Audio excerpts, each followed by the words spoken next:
Hola, bienvenidos a un nuevo episodio de Innovar Podcast. El día de hoy nos acompaña Jenny Salcedo y quien les habla, Paola Aguilar. Hoy hablaremos de una figura histórica súper importante que desafortunadamente ha sido considerado un personaje secundario y por eso pues no hay como mucha bibliografía de esta persona. ¿Cierto? Una figura femenina que nos ha enamorado a partir de las investigaciones que hemos hecho y que ha tenido muy buena fama y también muy mala fama. Y también muy mala fama, sí, eso sin duda. Hoy hablaremos de Cleopatra. Para hablar de Cleopatra, tenemos que contextualizarla en un contexto histórico. Y este se marca a partir de uno de nuestros personajes favoritos, que es Alejandro Magno, ¿sí? Bueno, porque uno dirá, bueno, Cleopatra, que pasó después de muchos años de muerte, nació después de bastantes personajes históricos, porque lo relacionamos con Alejandro Magno. Entonces, vamos a empezar a hablar de ellos.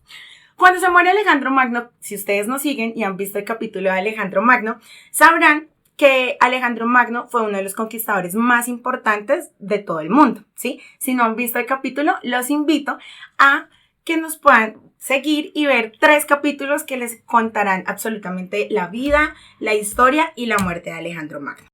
Entonces, se dice que Alejandro Magno muere en el año 323 antes de nuestra era y ocurren varios sucesos. Y es que desafortunadamente Alejandro Magno luchó toda su vida por conquistar, por generar una civilización grande, por dejar legados históricos, geográficos, arquitectónicos increíbles, pero él desafortunadamente nunca pensó en quién iba a ser su heredero, ¿sí? Entonces, cuando se muere Alejandro Magno, deja a su hijo, Alejandro IV, se llamaba Alejandro IV, pero él era un niño.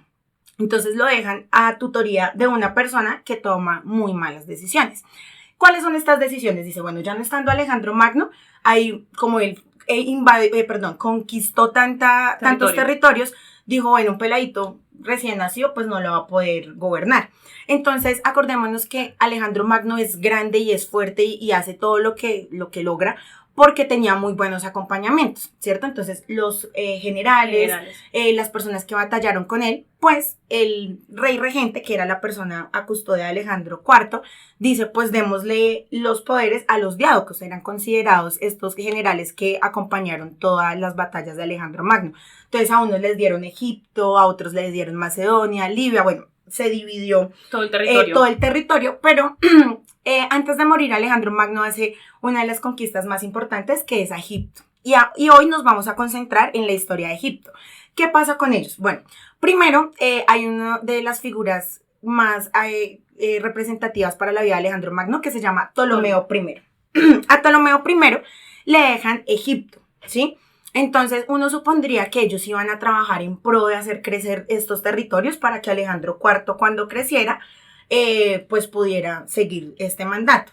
Pero desafortunadamente a veces la ambición y los malos pensamientos de los seres humanos hacen que las rutas se desvíen. La decepción, la traición, amigo. Cuando se muere Alejandro Magno, entonces pues es un boom, ¿sí? Entonces, por ejemplo, recordemos que en la historia de Alejandro Magno contamos que cuando él llega a Egipto lo tenían colonizados los persas, y los persas eran considerados personas tiranas, sí, traicioneras, embaucadores y una cantidad de cosas. Cuando llega Alejandro Magno, para los egipcios él no es otro invasor, sino es considerado un libertador, ¿sí? Y tanto así que a él lo llegan a volver un dios. Entonces a él lo vuelven no solamente la persona que va a ayudar al incremento económico, cultural y social de Egipto, sino lo vuelven Dios. Cuando él se muere, entonces a él lo ponen en todo este tema fúnebre, lo hacen todo el recorrido con su cadáver en los lugares que él llegó que había conquistado, pero Ptolomeo es una persona muy inteligente y desde el inicio muestra su ambición y primero a Ptolomeo le dejan Egipto, Libia y algunas zonas de Arabia. Entonces, cuando va llegando el carro fúnebre de Alejandro Magno, él dice, bueno, pues yo quiero que Egipto, después de todos los otros territorios, sea el más importante. Y hace que no siga el recorrido que se supondría que debía ser el cadáver de Alejandro Magno, sino que él hace que lo entierren en Egipto. Entonces, esa es la primera cosa que hace Ptolomeo como para mostrar la supremacía de los demás territorios. Y adicional a eso, él dice, bueno, ya tengo como la fuerza por los macedónicos, por los griegos, pero eso no solamente va a encantar al pueblo de egipcio, entonces, ¿qué debo hacer? Y se casa con la última hija del faraón egipcio. Entonces, ahí hace dos cosas estratégicas. Entonces, Ptolomeo se coge el poder y a partir de ahí nace la dinastía de los Ptolomeo. Históricamente vamos a ver que hay Ptolomeo 1, 2, 3, 4, hasta prácticamente, si no estoy mal, como hasta el 15. Hay una cuestión con el tema de la dinastía ptolomaica y es que Ptolomaica, cierto. Y es que no podían cambiar de nombres. Todos los hombres tenían los mismos nombres y hay un punto en que se vuelve complejo, digamos, mantener la sucesión de la historia, porque evidentemente al tener el mismo nombre, pues el historiador se confunde, ¿no? Y era Ptolomeo 1, 2, 3, 4. Y otra cosa con respecto a la dinastía es que los hombres solo podían tener ese nombre, pero las mujeres solo podían elegir entre 3 nombres, que eran Cleopatra, Arsínoe y Berenice. Entonces, pues allí se crea también, digamos, un embrollo histórico porque no terminamos de saber cuál es el Ptolomeo 1, 2, 3, 4, porque se mezcla la historia por el mismo hecho de que todos padecían el mismo nombre o tenían el mismo nombre, ¿vale? Otra cosita importante de Ptolomeo 1 que me parece importante decirle a nuestro público es que Ptolomeo 1 es el responsable de crear la biblioteca Alejandría, ¿vale? De Alejandría. De Ptolomeo 1 se decía que era un lector voraz. Y un dato curioso es que este señor paseaba por las calles de Egipcio y expropiaba libros. Expropiaba los libros y se los llevaba a la biblioteca y no los regresaba. Se quedaba siempre con el original. A veces hacía copia, a veces no. Y eso fue lo que alimentó a la biblioteca de Alejandría. Y se sabe hoy por hoy que es, digamos, la biblioteca más grande del mundo. O fue la biblioteca más grande del mundo porque ya no existe, ¿vale? Por ejemplo, algo importante es que Ptolomeo I, cuando él toma el poder, Memphis era la capital de Egipto. Pero entonces, antes de morir Alejandro Magno, él crea las Alejandrías. Y él dice, no, Alejandría tiene que ser la capital. Entonces ahí también el poder que sobre su nombre tenía Alejandro Magno para que él pudiera seguir gobernando. Eso que hace él, uno de la creación de la Biblioteca de Alejandría, también es el primero en crear la armada, que los egipcios no tenían armada. Creció Alejandría y adicional a eso también crea el faro de Alejandría. Entonces, esto es como significativo porque de una u otra forma Ptolomeo I sí hace que crezca esta dinastía. Ptolomeo I muere y pues ahí viene, sale Ptolomeo II, ¿cierto? Entonces, Ptolomeo II es el que se encarga ya como hacer el traslado de Memphis a Alejandría, o sea, como que materializa las ideas de Ptolomeo I y también crea el Museo de Alejandría. Nosotros siempre estamos como muy relacionados con lo que fue la Biblioteca de Alejandría, pero él también crea el Museo de Alejandría. Él hace también unos pinitos importantes para el crecimiento de esta dinastía. Luego llega Ptolomeo III, él mantiene las conquistas, impulsa la agricultura y acordémonos que Egipto tiene una particularidad y es su ubicación geográfica. Por el tema de que en Egipto pasa uno de los ríos más importantes del mundo, que es el río Nilo. Entonces hablábamos de que cuando está el río Nilo, habían unas temporadas. Entonces estas temporadas que generaban que el río se creciera muchísimo y al crecerse el río, pues desbordaba todo su cauce a las tierras y eso generaba pues que hubiese una muy buena agricultura. No solamente Ptolomeo III tiene la suerte de que en esa época no tienen como desastres naturales, no tienen sequía, y él crea el comercio mediterráneo, Ptolomeo III, que es algo que uno va viendo como los pinitos y avances de Egipto. Hay una situación y es que todos los Ptolomeos no siguen las mismas corrientes de los macedonios. Entonces, por ejemplo, acordémonos que cuando hablábamos de Alejandro Magno, él le gustaba que hubiese mestizaje, que la gente aprendiera entre ellos, que se culturalizaran, que la cultura de un lugar al otro fuera creciendo. Los Ptolomeos no, uno va a darse cuenta, a través de lo que les vamos a contar, que ellos logran conservarse porque se casan entre familiares. ¿Cómo?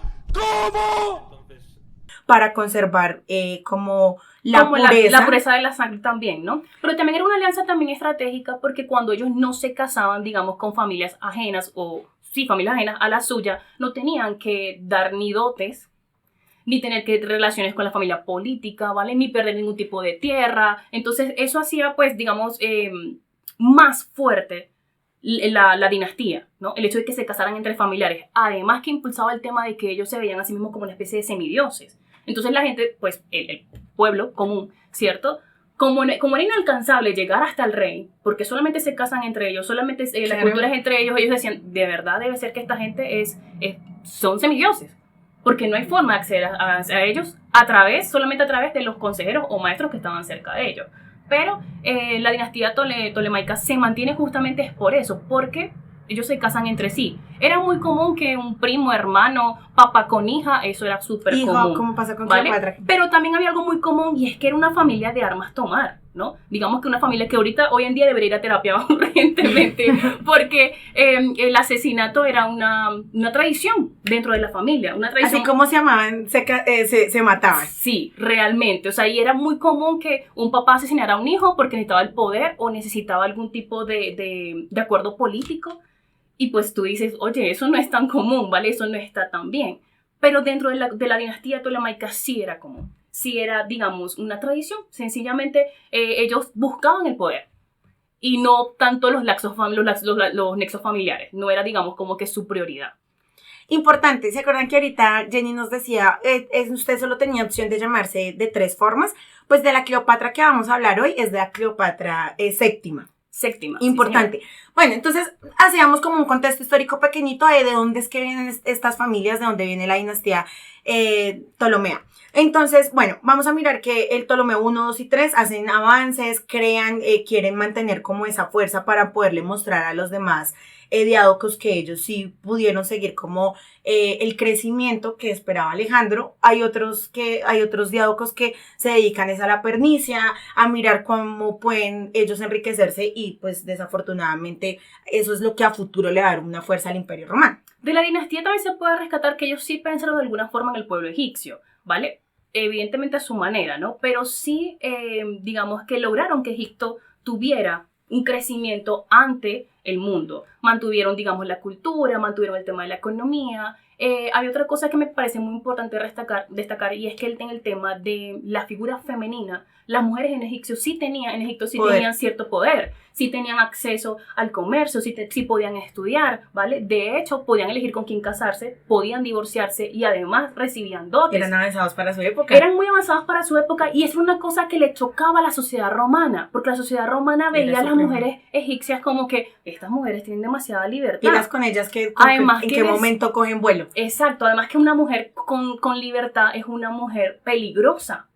Para la época era una mujer peligrosa, es una mujer de la que uno no sabe qué esperar porque si tú no la puedes dominar.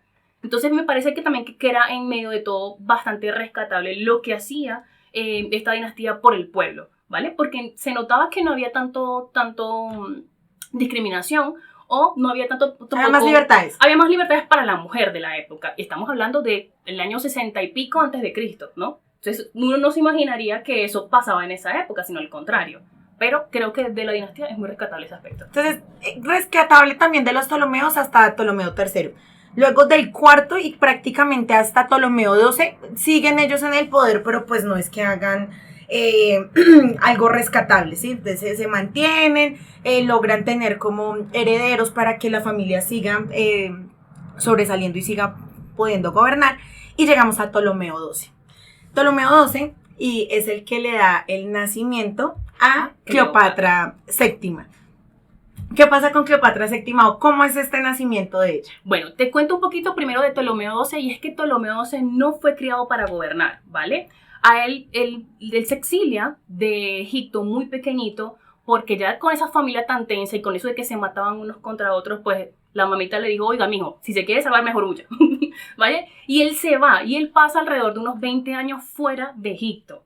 A él lo buscan justamente porque su papá, ¿vale? O sea, es decir, el abuelo de Cleopatra, ya había empezado en problemas dentro de la dinastía y lo asesinan también, entonces no había quien reinara porque entre todos se querían quedar con el poder. Lo van a buscar y le dicen, oye, legítimamente a ti te corresponde asumir esto y él quedó como que, ay, ¿y ahora qué hago?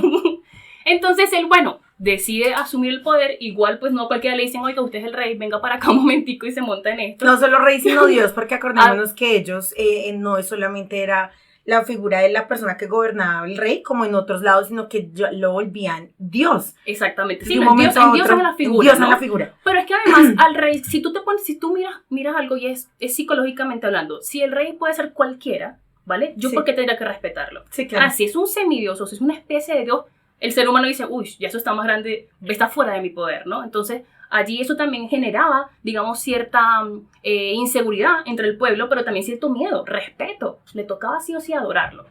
Y también acordémonos que culturalmente los egipcios creían en la reencarnación, ¿no? Entonces, por ejemplo, si usted le vendían la idea, bueno, usted tiene que hacerle caso al rey, no solamente pues porque sea una figura divina, sino también porque en algún momento esta persona va a reencarnar, y si usted es bueno, si usted le sirve al rey, puede llegar a renacer en una figura más importante. Exacto.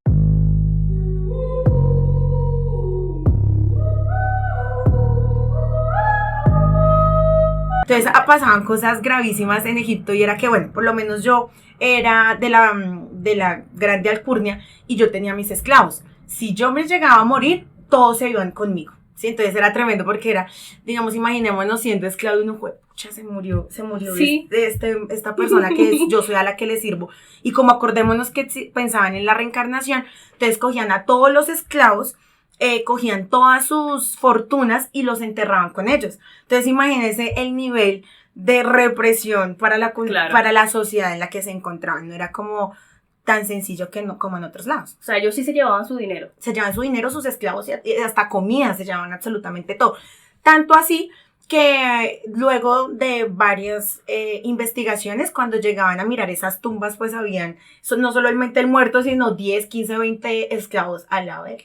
Porque supuestamente, si yo iba a reencarnar y yo era un semidios, yo no podía llegar otra vez a mi reencarnación sin lujos y sin esclavos. Sí, claro, si yo hice esto en esta vida, me voy con todo esto para la otra, ¿no? O sea, ahí sí no salía ese dicho de colombiano que dicen, uno no se lleva nada en esta vida. No, díganselo a los faraones que sí se llevan los faraones. Bueno, volviendo al nacimiento de Cleopatra, entonces ya sabemos que se llama el padre de Cleopatra, Ptolomeo, 12. ¿vale? Ptolomeo 12. Lo buscan, le dice, usted es el rey. Este señor llega allá y dice, bueno, si me tocó, me toca asumir, no importa. Se casa con Cleopatra V, ¿vale? Sin embargo, según los históricos, esta Cleopatra V no es la mamá de la Cleopatra de la que estamos hablando hoy en día, que es la Cleopatra VII, ¿vale? Ellos se casan, tienen alrededor de 4 hijos. Cleopatra en sí no sabemos de quién es hija. Sabemos que es hija de Ptolomeo, pero no se sabe quién es la mamá. No se sabe quién es la mamá. Se cree que no era parte de la familia, porque no hay registro. Entonces probablemente ¿Era un sea Jon una Snow? hija. Exactamente, era un Jon Snow, era una hija ilegítima, la no reconocida, pero ya vamos a ver lo que hizo esta hija no reconocida, ¿vale? Nace Cleopatra. De su infancia se sabe muy poco o nada, porque realmente antes los históricos no se dedicaban a escribir sobre la infancia. Y súmele que ella era un personaje secundario. Exactamente, entonces no se dedicaban a escribir sobre la infancia, no hay registro alguno de su infancia, pero de su adolescencia sí hay registro. Es decir, en su adolescencia Cleopatra, imagínate crecer en la biblioteca de Alejandría. O sea, ella tenía un bagaje cultural e intelectual y social sumamente grande. Sus paseos sus días de desparche eran pasear con los consejeros y los maestros de Egipto. Jugaba en la biblioteca de Alejandría con los papiros y con todo el montón de libros que se quedaba y se expropiaba su abuelo Ptolomeo, bueno, su abuelo no, su tatarabuelo Ptolomeo I, ¿vale? Tatarabuelo, ¿vale? Entonces, claro, esta mujer al crecer, digamos, con esa influencia cultural se vuelve un monstruo en cultura, pero además de cultura se vuelve políticamente una mujer que sabe mucho, ¿vale? Ella se mantenía con su papá, por eso es que ella también aprende mucho del tema político que había en Egipto. Una cosa muy importante, cuéntame. Que yo digo que no solamente es haber nacido en el contexto, sino también tener esas cualidades de quiero ser y quiero aprender y quiero tener un sentido de pertenencia y voy a hacer que este Egipto sea el más grande que haya habido en la historia. Y ahí sí se dice, perdón que yo soy mucho de dichos, pero ahí sí se le dio pan al que sí tenía dientes. Sí. Sí, porque por ejemplo, yo creo que tú igual lo vas a tocar más adelante, pero ella no solamente creció en un lugar maravilloso para aprender, sino que usó esto y aprendió 6 idiomas. Fue una de las mujeres, que eso casi no se dio, ni siquiera los hombres lo hicieron, sí, ni siquiera los hombres, de aprender el lenguaje antiguo de egipcio que se llamaba el lenguaje demótico. Y a partir de ahí, pues, yo pienso que tener la capacidad mental para aprender 6 idiomas es ser una persona muy culta. No solamente que era muy culta, sino que era muy astuto de su parte, ¿vale? Porque ella no digamos que no dependía del traductor. Ella dependía Claro. solamente de ella, entonces nadie podía engañarla fácilmente. Y si alguien decía algo en otra lengua, pues ella decía, yo le entendí. Le respondo. ¿Vale? Me recuerda un poquito al episodio de Daenerys. Cuando sí Ay, le sí, entiende sí. Dracarys. ¿Quién es Daenerys? Para los que no, Juego de Tronos. Vale, entonces de verdad Sí, sí, claro, sí me tiene parece contexto. que era una mujer además que era No, pues, políglota, era intelectualmente muy culta, era muy refinada, ¿vale? Y tenía también, digamos, muchas ¿Cualidades físicas? cualidades físicas, pero más allá de cualidades físicas, muchas cualidades de histrionismo, ¿vale? O sea, ella sabía perfectamente utilizar su lenguaje corporal, que eso es un gran Un don. plus. Eso es un plus y ahorita vamos a verlo más adelante, cómo lo hizo, cómo lo logró. Hay una cosa y es cómo llega Cleopatra al poder. Porque bueno, ya sabemos que Cleopatra es hija de Ptolomeo, pero ella en sí no estaba en la cadena de sucesión directa. Claro, porque ya había un hombre, por ejemplo. Habían 2 hombres, ella tenía 2 hermanos Dos hombres. hombres que vamos a llamarle Ptolomeo, hermano mayor, Ptolomeo hermano Ptolomeo menor. 13 y Ptolomeo 14. ¿Sí? Perfecto, Ptolomeo 13 y Ptolomeo 14, ¿ok? Entonces, ¿cómo llega Cleopatra al poder? Resulta que, ahorita cuando tú tocabas el tema de la división de territorios, el padre de Cleopatra pierde un territorio que se llama Chipre. Él pierde esa zona Que es una islita pequeñita. y el pueblo Pero era egipcio importante. se levanta y dice, ¿cómo así que perdimos este territorio? No es posible. La gente estaba muy molesta y este señor está muy, digamos, asustado y atemorizado y dice, yo me voy de acá. Yo me voy porque se me vino todo el pueblo encima. Entonces, ¿qué hace Ptolomeo, papá de Cleopatra? Se va hasta Roma con Cleopatra, se la lleva, ¿vale? Se va hasta Roma y se hospeda en una casa de un señor llamado Pompeyo. Tengan por favor este nombre en referencia porque este nombre va a ser muy importante más adelante para contar mejor la historia. Se va a casa de Pompeyo, se queda allá y allá empieza a hablar con una serie de agentes políticos y una serie de generales para decirle, oigan, préstenme, digamos, ejército para ver cómo calmo a esta gente, ayúdenme con dinero para bajar el tema de los impuestos, para ver cómo calmo a la gente porque está muy molesta por haber perdido Chipre. Y mientras está en ese viaje a Roma, imagínate que llegan unos emisarios de Egipto y le dicen a Ptolomeo, padre de Cleopatra, qué pena ver sí, pero usted ya no va a ser el rey. Resulta que en Egipto se levanta su hija Berenice en contra de Ptolomeo. Y no, esto para Ptolomeo fue una traición fatal y Ptolomeo no pudo con eso. Y dice Ptolomeo, pues así las cosas, entonces vamos a ver quién puede. Y manda a asesinar a Berenice. Entonces ya entendemos un poquito la dinámica familiar, que no es Los amores precisamente familiares. una dinámica muy sana. No, el padre de Cleopatra manda a asesinar a Berenice, lo logra, lo consigue. Queda entonces un vacío de poder en Egipto y llega de nuevo el padre de Cleopatra con Cleo a Egipto y dicen, bueno, ya yo estoy muy grave, yo estoy enfermito, entonces les dejo esto a mis chiquitos. ¿A quién? A Cleopatra, que tenía 18 años de edad, junto a su hermano que tenía 10 añitos. 10 añitos tenía. Entonces, bueno, aquí empieza la segunda parte de la historia, ¿no? Y es la guerra entre hermanos. Pero es que no solamente era una guerra entre hermanos, mi Pau, también era una guerra entre consejeros. ¿Qué pasa? Que todos los faraones o todos, digamos, los reyes estaban aconsejados por un grupo de personas que les decían políticamente qué debían hacer y que no, y las aprovecharse a ver consecuencias quién- de que hacer podían eso. hacerle pues a un par de peladitos que no les tenían mucho fe. Exacto, entonces primero había digamos, una rencilla familiar entre Cleopatra y Ptolomeo XIII, ¿cierto? Que era el hermano, ellos dos no se llevaban muy bien. También tengamos en cuenta la diferencia de edades. Cleopatra dijo, pues yo asumo porque yo tengo 18, tú eres un niño, tú no puedes asumir.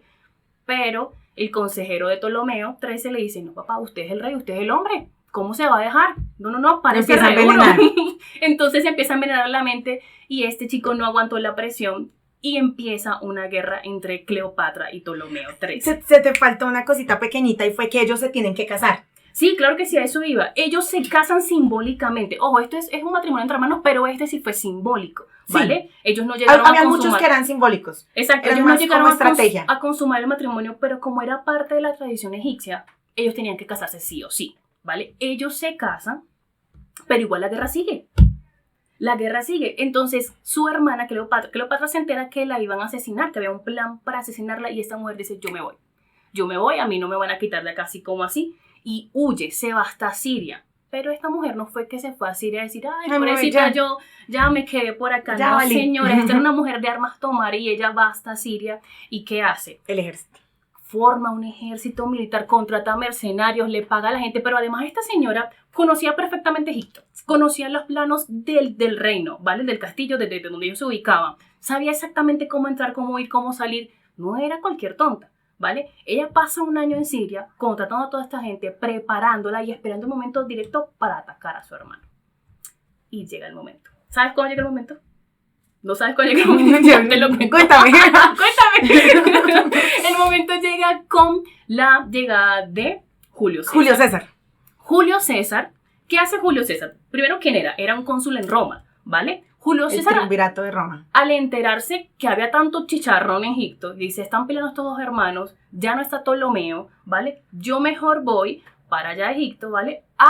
Digamos, A mirar mantener cómo la están las a mirar monedas cómo está, políticas. pero también era porque ellos, ¿qué hacía Roma? Roma defendía a los gobernantes que valga la redundancia, que esos gobernantes estaban apoyando a Roma, si me explico, defendían los intereses de Roma. ¿Cómo? Supervisando a los estados vasallos. Entonces, se fue hasta Egipto, este señor Julio César se va hasta Egipto y comienza a vigilar cómo era la situación allá.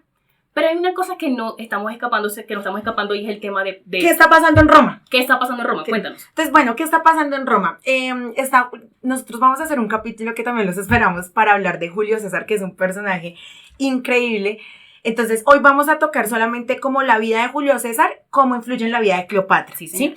Pero ¿qué pasa? Julio César está teniendo, recordemos que ahí Roma todavía cuando está Julio César no es imperio, todavía es república, entonces está como esa transición de república a imperio, y lo que quiere Roma es empezar a abarcar todos los territorios como bien en algún momento lo hizo Alejandro Magno. Sí. Egipto era clave porque acordémonos que estaba ubicado geográficamente súper bien por el río Nilo, y tenía pues una economía estable. Y adicional a eso, tenía dos peladitos peleándose por el triunfo, entonces era un blanco muy fácil para poder atacar.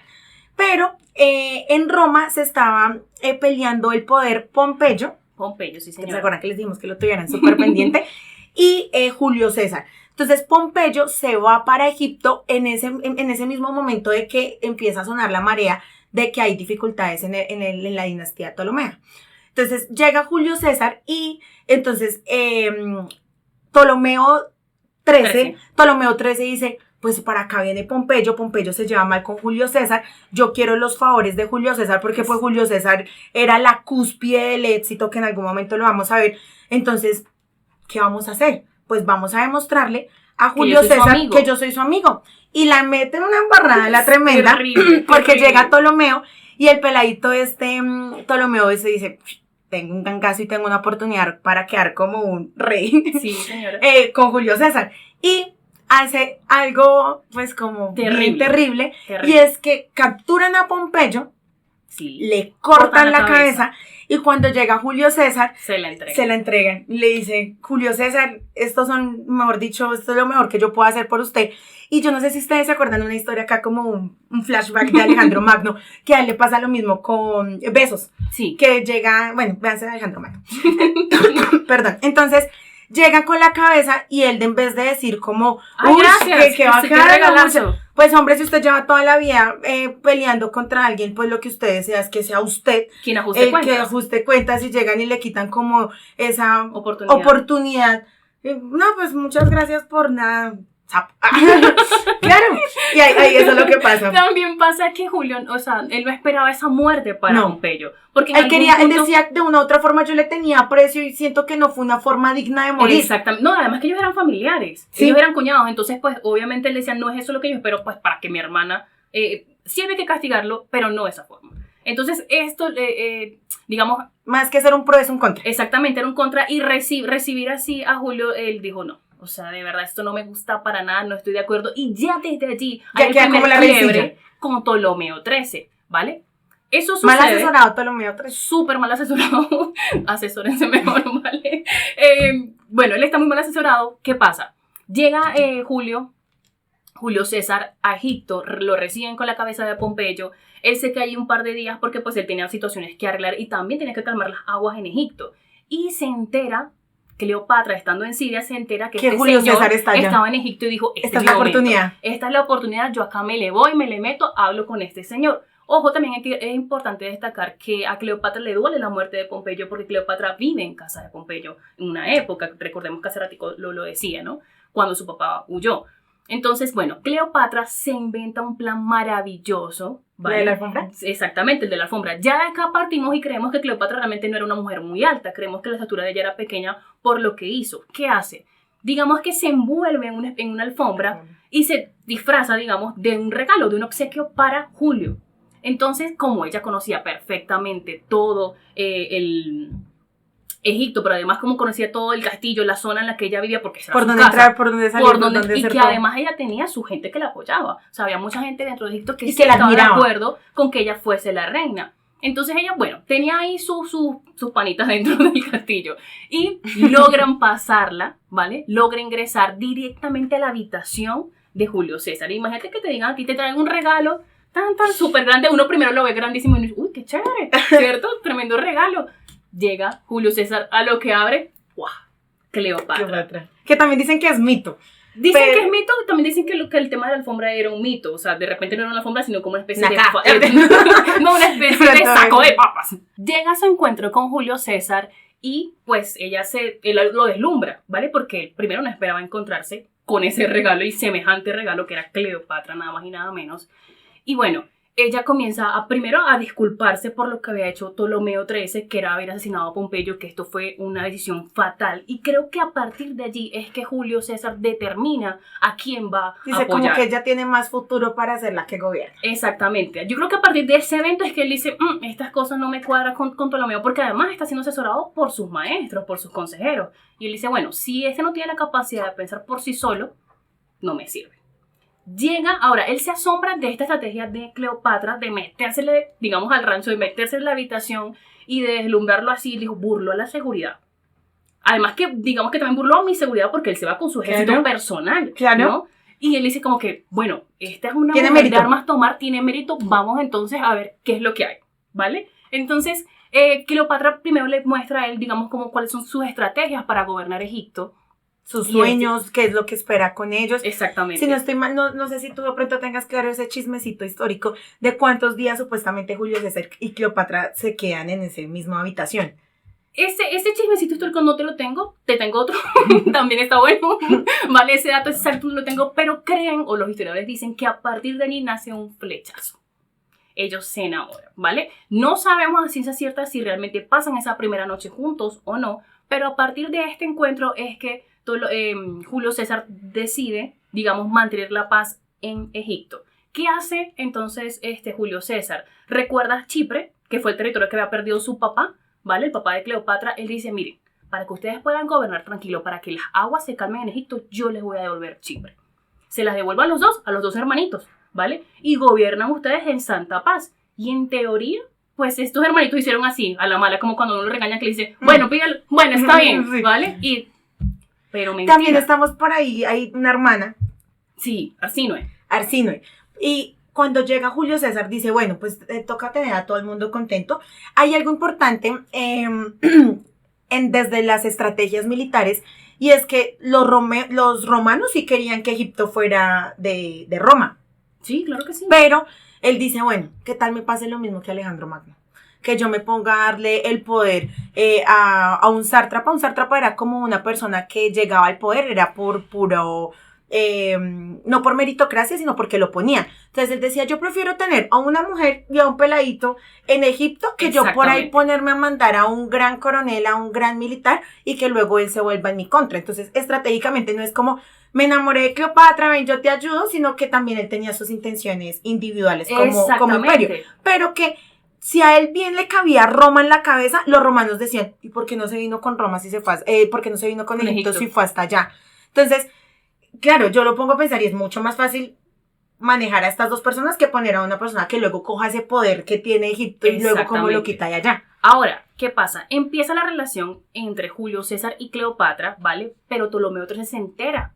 Entonces, también ponte la posición de Ptolomeo XIII, ¿no? Dice, bueno, yo tengo que aceptar gobernar con mi hermana que no me cae bien, que ya intentamos matarnos entre los dos, pero además de eso estamos casados simbólicamente, o sea, simbólicamente, pero es mi mujer, estamos casados, ¿vale? Y esta señora va y se enreda con Julio, con nada más y nada menos que Julio, porque no era el pelado de la esquina. Exacto, no era el hijo del vecino. Entonces, dice, pues, a ver, esto no es solamente un enredo, y no se molesta por el enredo en sí, sino que por el poder que ahora iba a tener Cleopatra estando apoyada por Julio.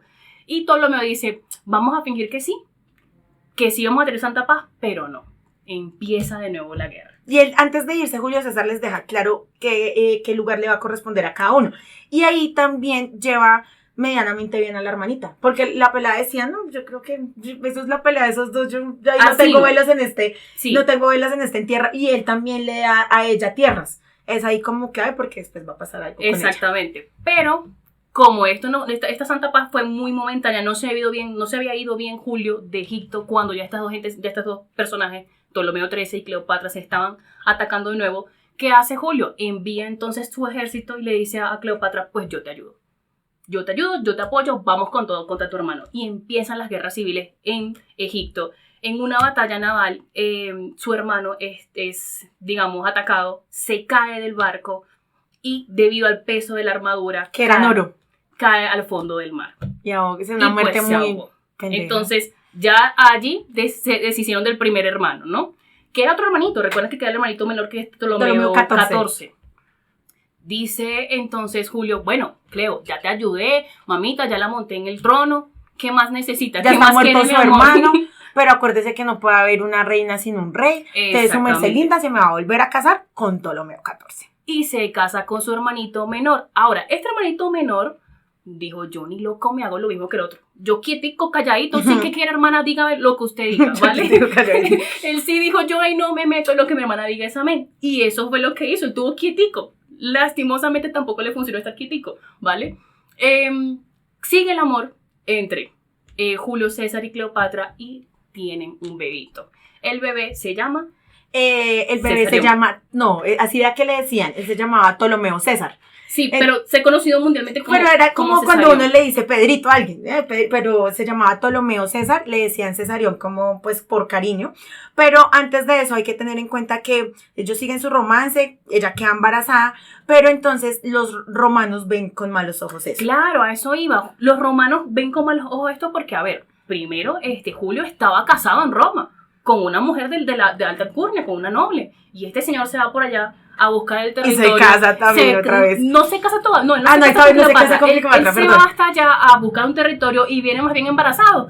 Ah, qué atrevido este señor, y viene sin territorio y embarazado. No, entonces, ¿qué pasa? Julio hace una cosa que está muy mal, hombres no lo hagan, ¿vale? Y es que él, digamos, tiene a Cesarión, al bebito, ¿vale? El bebito es presentado en Egipto como hijo de Julio César, pero en Roma, mi amor, calladito.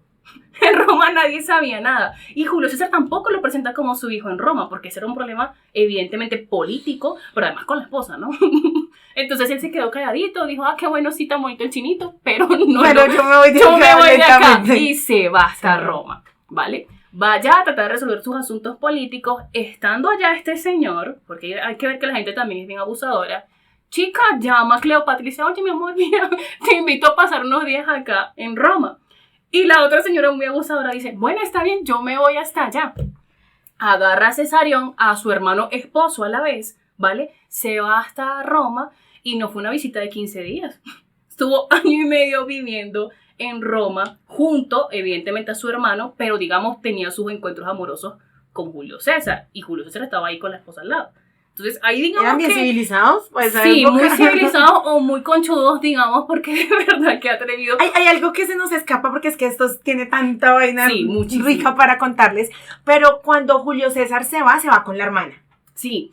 Y Cleopatra le dice, bueno, sí, muy chévere y todo que se le haya dado esos territorios, pero la hermana se empieza a valentonar y empieza a también tener sus tropas militares y se quiere ir rumbo a la pelea directamente con Cleopatra, porque ella dice, sí, ella puede, porque yo no. Y entonces Cleopatra le dice a Julio César, yo creo que entre sábanas, bueno, pero hazme el favor y mate a esta china, porque esta china luego se me puede volver un problema. Entonces él le dice, bueno, pues no le dolió, pues yo mato a todo el mundo. Listo, cuenta con eso. Tranquila. Cuenta con eso. Cuando Cleopatra va y dice lo de la visita, Cleopatra llega donde Julio César y le dice, venga, ¿y ella porque todavía está viva? ¿Qué pasó ahí con nuestro acuerdo? Usted dijo que eso era como quitarle un dulce a un niño. ¿Y por qué no me la mató? Ahí fue una de las primeras cosas que no cuadraron y que no cumplió Julio. Pero él también tenía la razón. Dice, bueno, yo llego de los romanos, llego con una pelaguita y lo que le decía a Cleopatra era, usted me la va a mostrar como un trofeo de guerra pues para yo tener poder en Egipto. Y él dice, no, pero yo ya vengo acá con otro chinito y ese de Egipto no es romano. Y ahora esta nena me dice que mate a esta nena delante de todo el mundo. Pues a mí cómo me van a ver. O sea, me van a ver súper mal. Entonces hay como un paréntesis de esa visita sorpresa de también que el Cleopatra. pueblo romano en sí no estaba molesto con Arsínoe, porque es Arsínoe la hermana que apresan en Roma, ¿vale? El pueblo romano no estaba molesto con ella, el pueblo romano estaba molesto Con era Julio con César. Julio. Se decía, ¿por qué va a matar a la chinita? Que, pues, Entonces él llega al final, en problemado y llega matando a una peladita, pues no se iba a ver muy bien. no se iba a ver nada bien. Entonces, bueno, estando ya este año y medio Cleopatra en Roma junto a Julio, asesinan a Julio. Pero antes de que lo asesinen, acuérdate que en ese año y medio que el hombre se queda con Cleopatra en sus amores, pues la gente empieza a ver, el Consejo Romano sí. empieza a ver a Julio César súper mal, porque el hombre nada más y nada menos crea una estatua donde él vive con su mujer, y es que eso va a ser una muy cara tabla, dice Jenny, donde él vive con su mujer, empieza a crear así esculturas gigantes de Cleopatra, en honor. y la gente, hombre, este man, ¿qué? O sea, ¿por qué va a hacer ese tipo de cosas? A eso súmele que la gente empezó a desconfiar, ¿no? De pronto esta nena lo tiene embrujado. ¿Qué le hizo? Debe ser Oye, y ahorita que dices eso me acordé de un dato importante, y es que estuve en toda la investigación que hice para el podcast, había, digamos, como un tratado en Roma y en Egipto también, en la cual decía que cuando una mujer tomaba por esposo a alguien o viceversa, ¿vale? Una de las condiciones era que la mujer, además de aguantarse todo, de ser súper diligente, oficiosa y todo lo demás, no podía, decía así, no puede aplicar o echar, o vaciar pócimas de amor sobre los alimentos del esposo. Y yo quedé, o sea, ya estaba escrito, como que, epa, aquí brujería, no, como eso es un dato bien bacano, no, yo no lo conseguí. Me hizo mucho eco porque yo quedé como que, o sea, estaba escrito, o sea, dentro digamos, del acta matrimonial, ¿vale? Y a eso súmele que en esa época, que eso lo vamos a hablar con Julio César, pero es importante tocarlo acá, Julio César ya viene con esos vicios de poder de los griegos, y el hombre empieza a decir, bueno, pues si en Egipto los ven a ellos como dioses, porque a mí no me van a poder ver como dios en Roma, y la gente, este man está ya desequilibrado. Entonces, pero hace una jugada estratégica bien importante, y es que antes de que él se muera, él deja un testamento, y todo el mundo se lo va a dejar a Cleopatra. Sí. Y mentiras que se lo deja el sobrino, entonces la gente, bueno, no, pues no, tampoco está como tan llevado. Eso ahí como paréntesis antes de la muerte de Julio César. Bueno, entonces regresamos a la muerte. Asesinan a Julio César, lo asesinan en el mismo Senado, ¿vale? Porque ya digamos que había mucha gente en contra de las políticas que él había tomado, y a la gente no le gustaba para nada la relación que él tenía con Cleopatra. Esto estaba muy mal visto dentro de la sociedad romana, porque además Cleopatra era una mujer, digamos, de moral un poquito flexible, ¿vale? Digamos que no era tan psicorrígida con el tema de la poligamia, ella era como más open mind, entonces claro, se veía muy mal dentro de la sociedad romana. Asesinan a Julio César y le avisan a Cleopatra, oye, mira, este señor se nos fue. Cleopatra, Cesario un chiquitico. Sí, Cleopatra agarra a su bebito y dice, bueno, ¿y ahora qué vamos a hacer? Digo, no, pero espérate hasta la lectura del testamento, a ver si pues le dejaron algo al chinito. Pues, ¿qué tal que no le dejaron nada? Ni para la leche, ni para los pañales, ni nada le dejó este señor. No le dejó absolutamente nada, ni siquiera lo nombra, ¿vale? Por eso es que se dice que él tampoco lo reconoce del todo ante Roma, porque es que él nunca lo menciona. Entonces, bueno, cuando se da cuenta Cleopatra que a quien deja como sucesor es a un sobrino nieto, porque el sobrino es el que le dejan el testamento. A un sobrino, pero es que la relación entre ellos dos no era tan directa, era un sobrino nieto de alguien más, o sea, de una hermana de él, porque él lo tenía en ese momento. O no reconocido, ¿vale? Se lo deja, pues Cleopatra dice, Cesarión es una amenaza para el reino romano, para Roma. Entonces, a este chico me lo van a matar, yo mejor me voy de acá corriendo, y eso es lo que hace. Se va corriendo de Roma, regresa a Egipto, ¿vale? Y allá se queda quietica viendo qué iba a pasar con Roma. Entonces, ¿qué pasa acá en Roma? En Roma empieza una serie de guerras civiles porque se crean dos bandos. Uno es el grupo de los cesaricidas, que fueron quienes asesinan a César, ¿vale? A Julio César. Y además se crea otro grupo que era en contra de buscar a estos asesinos para defender el honor de Julio César. Empieza un par de guerras civiles y Cleopatra está así con una lupa como viendo a ver qué bando yo voy a tomar. ¿A quién le ha puesto? ¿A quién le ha puesto? Porque además digamos que ella quedó pues a la buena de Dios. Se va hasta Egipto, se queda allá viendo todo y se da cuenta que gracias no sé quién, pero que iban ganando los, digamos, el bando que estaba a favor de Julio César, el bando que defendía la muerte de Julio César y que estaba vengando la muerte de Julio César. Y llama a Marco Aurelio. ¿A quién era este otro personaje? Marco Antonio. Señor bendito Marco Antonio, perdón. Muchos que somos estoicos y andamos leyendo también de Marco Aurelio. A Marco Antonio, tienes toda la razón, gracias por la corrección. Entonces llama a Marco Antonio, ¿vale? Y le dice, oye, mira, yo sé que ustedes están vengando la muerte de Julio, me parece maravilloso, yo también quiero vengarla, yo también quiero pues apoyar a esta causa. Yo les voy a enviar una flota para que ustedes pues puedan, digamos, echarle con más ganas a estos cesaricidas. Y resulta que la flota no llega. La flota no llega y Marco Antonio dice, oiga, ¿cómo así? Yo contaba con esta gente para poder atacar y usted me deja parado. Y él dijo, no, es que había mal clima, qué pena ver si. Entonces no la envió. Él le dice, mira, me parece que lo más lógico, lo más prudente es que tú vengas a hablar conmigo en persona, nos reunimos en Siria para que digamos que cómo solucionamos esta situación, porque usted o está de un bando o está del otro. Claro, cuando ella dice, yo le voy a enviar la flota, pues este señor, Marco Antonio, dice, está de mi lado. Pero cuando no la envía, dice, ¿de qué lado está? Y si no está de mi lado, pues me toca meterme en Egipto a poner las cosas en orden. El antagonista de Marco Antonio es Octavio, ¿no? Sí. Hay que tenerlo claro para nuestra audiencia. Y pues si bien Cleopatra ya había hecho unos pinitos y ya tenía su ejército, cuando llegaban de Marco Antonio, dice que tal pues por la desavenencia que había hecho con lo de la flota. Sí. Entonces ahí hay un historiador que habla de ese encuentro que se llama Plutarco. Entonces dice que cuando llega Cleopatra, la nena era una experta como en el teatro o en montar show, por decirlo así, porque la nena llega en un barco con un montón de telas moradas. Acordémonos que en esa época la tela morada era una de las cosas más costosas que había. Llega con un montón de mujeres, unas tocando la flauta, otras tocando otros instrumentos. Ella pues supremamente... Hace toda una puesta en escena, exacto. ¿vale? Ella se baja así como la faraona. Papi, tú no estás con cualquiera, le estaba diciendo, ¿vale? Aquí llegó Cleopatra, ¿vale? Entonces, claro, esa puesta en escena también sorprende, ¿vale? A Marco Antonio dice como que, uy, de verdad, esta no es un ser humano común y corriente. Y creo que ahí está como el primer clip. El primer encuentro. Aparte de eso, póngale cuidado que ella llegue. Es que yo digo que es una estrategia tremenda. Y le dice, bueno, Marco Antonio, usted está problemado, yo tengo Egipto, usted tiene Roma, nosotros dos podemos ser muy grandes. Pero pues Marco Antonio tenía su pecado, él ya tenía su mujer, se llamaba Fluvia, si no estoy mal. Pues Cleopatra no iba a llegar a donde un hombre soltero, pero ya, bueno, pues lo mismo pasó con Julio César y vamos a echarle ganas. Y cuando llega, entonces le dice, bueno, ¿a usted le gustaría ser, usted podría ser un dios, yo podría ser su Iris y usted su Osiris? Entonces no solamente le estaba proponiendo, vamos a ser los dueños del imperio, sino yo a usted lo va a volver un dios. Entonces nace ahí como esta historia de amor. No sé si es amor, bueno, eso ya lo vamos a hablar ahorita.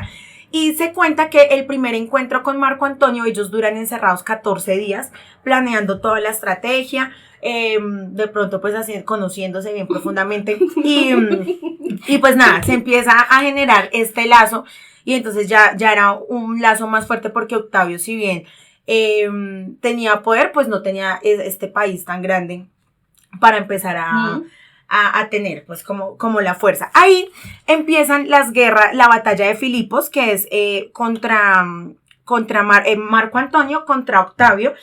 Ahí se mete toda como el poder militar. Sí. Y pues ahí ¿qué pasa? Pasan varios sucesos. Se empieza una guerra de ver quién tiene una guerra civil en Roma. Esta guerra civil en Roma, uno diría, bueno, ¿quién la va a ganar? La va a ganar Octavio, la gana Marco Antonio. Oye, pero tú estás hablando de Marco Aurelio sin haber tenido en cuenta... Marco Antonio. Bueno, Marco Aurelio, el colegio que hay en Fontibón, aquellas personas que no hayan terminado su bachillerato, pueden seguirnos en nuestras redes sociales para terminar el bachillerato, y es para jóvenes y adultos. Y es Marco Antonio. Lo siento, siempre me confundo porque, bueno, como tenemos, además de la sede, tenemos también, digamos, toda esta formación estoica, ¿vale? Que luego lo hablaremos en otro episodio, los vamos a invitar, evidentemente, pero confundo los nombres. Entonces, estamos hablando de Marco Antonio sin haber recordado a toda nuestra audiencia qué pasó con Ptolomeo XIV.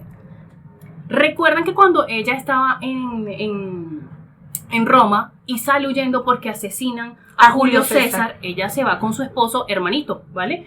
Y allá, pues esta señora Cleopatra, como vuelvo y repito, era una mujer de armas tomar. Esta señora practicaba con presos Pócimas. pócimas de veneno y envenena a su hermano.